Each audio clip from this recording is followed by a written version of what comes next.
Noam Chomsky and Milton Friedman were prominent figures on opposite ends of the political and economic spectrum, so it's no surprise that Chomsky's views on Friedman were critical and often dismissive. Here are some key aspects of Chomsky's critique before we see the clip of Noam speaking about Milton Friedman. Economic philosophy.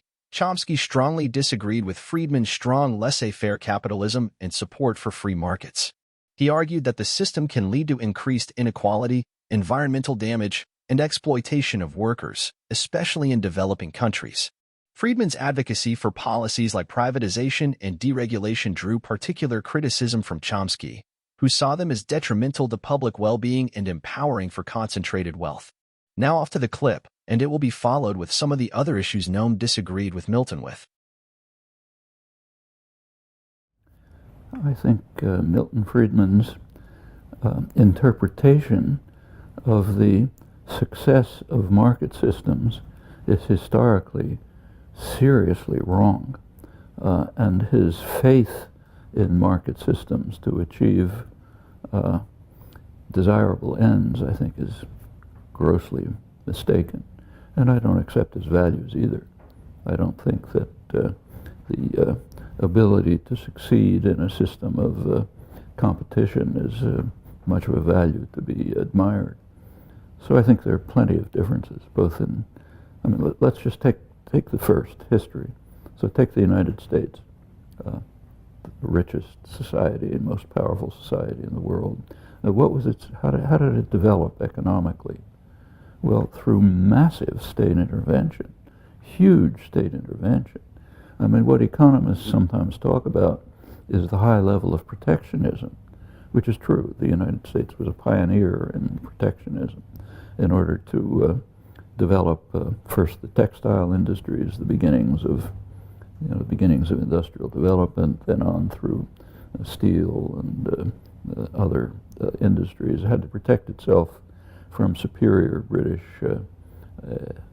technology and production. Meanwhile, stealing technology from Britain and others. But that's the least of it. That's what economists talk about, but that's the periphery. The U.S. economy was built on vicious and murderous slave labor.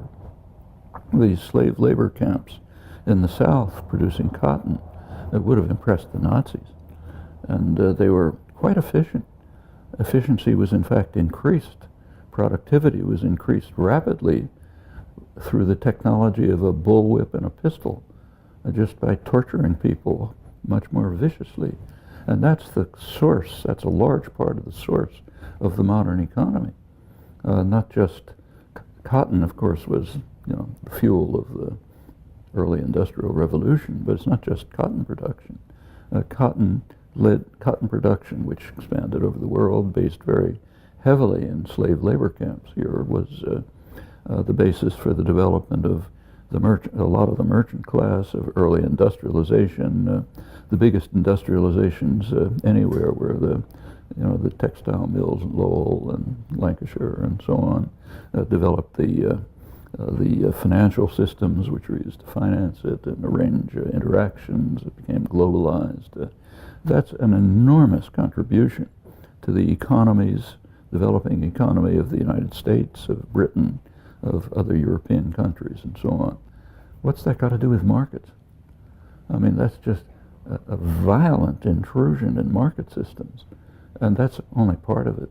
And what about clearing the continent of its indigenous inhabitants? That's a pretty severe interference of the state, of course, in human interactions in social and economic systems. They had an economy, in fact, a pretty advanced economy. It was destroyed. They were destroyed. There's some margins left somewhere in reservations. And that's just the beginning. I'm not even talking about the effect of imperial aggression on developing the economy.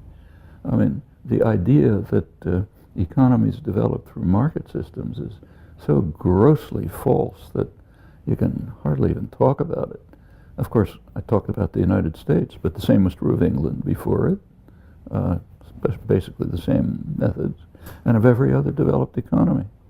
Germany, France, for example, it's estimated that about roughly 20% of France's wealth It comes from murderous, vicious slave labor in one colony, Haiti, which France virtually destroyed and is still contributing to destroying today.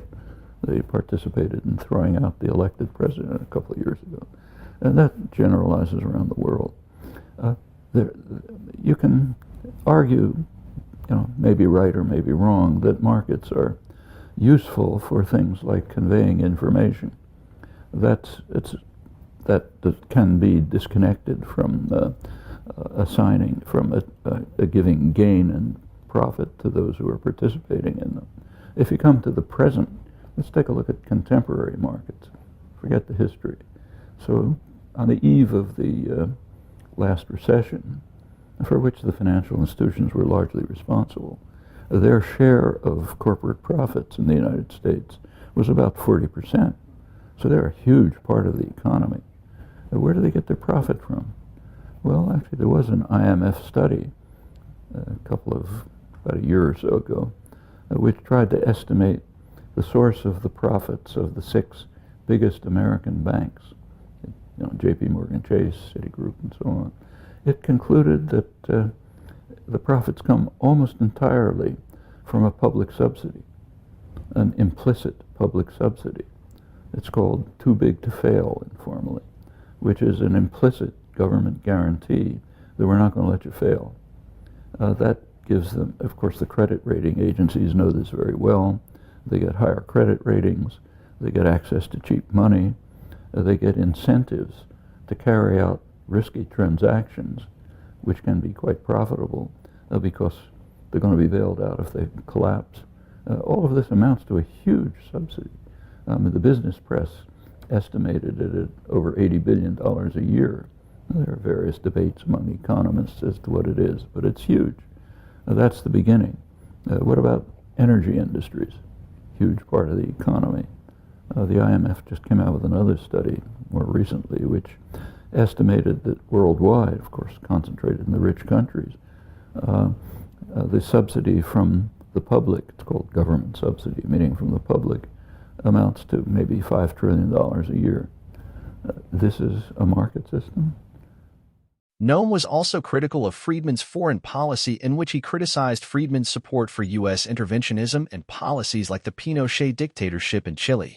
He argued that Friedman's economic ideas were often used to justify U.S. exploitation and domination in developing countries, despite the human cost. Chomsky also questioned the methodological issues of Friedman. Chomsky was dubious of the scientific validity of Friedman's economic theories, arguing they often relied on oversimplified models and ignored the impact of power dynamics and historical context. Chomsky also critiqued Friedman's view of human nature as inherently rational and self-interested, arguing that it ignored the role of social factors and collective action in economic behavior. Well, I hope you like the video and give the channel a subscribe. Take care. Bye-bye.